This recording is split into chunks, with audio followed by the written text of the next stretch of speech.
Hey everyone, this is Dave A. Gardner, and you're listening to the Heart of Juliet Jones fanfiction podcast. This is part 1 of a new series, Billy Cooper Comes to Town.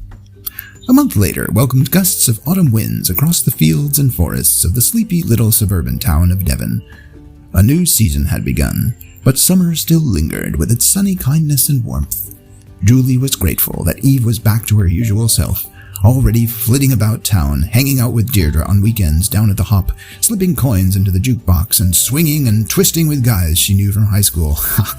Good thing, thought Julie. Soon Eve would be back to college, and she would forget all about hotshot pilot Ace Jackson with his swaggered walk, his crooning voice, his wavy hair, his loose lips, his tight jeans, and even tighter... Oh, why was Julie even reminiscing about the man who had come to Devon with practically a mission to ruin the Jones sisters? She knew why. Loneliness. Being the town mayor hadn't brought any dates her way in the way that she had hoped.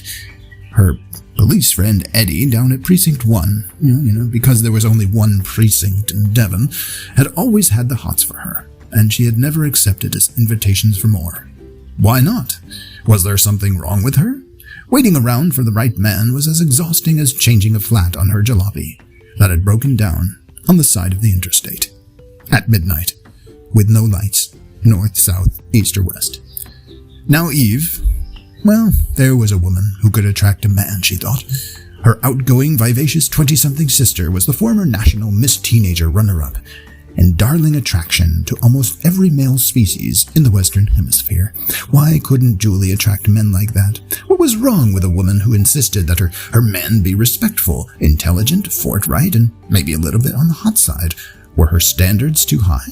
And just like that, as she was reading the weekly opinion column in the Times by everybody's most celebrated journalist, a flame erupted that turned into a sudden thunderbolt of righteous indignation. Who the holy heckfire did he think he was? Julie jolted out of her easy chair to a standing position and grasped the newspaper in a vice. I could strangle him, she shouted. Eve was lying on the couch with her feet up on the backseat cushions. She smiled at her otherwise calm sister's reaction. Anybody I know? Julie whipped the paper over to Eve with a monstrous right-hander that would have left Sandy Koufax scratching his head. William G. Cooper, Julie fumed. That's who. America's gift to the male ego. Billy Cooper, Eve said, saying the name with reverence. Oh, I adore his stuff. Eve bent down from the couch and opened the crinkled paper on the floor. What'd he write that got you in a pip? With her waist leaning over the couch, Eve pointed at the opinion section and ran her finger under the words. She read it aloud. Any woman who remains single after the age of 21 is either unattractive, unwilling, or unwanted.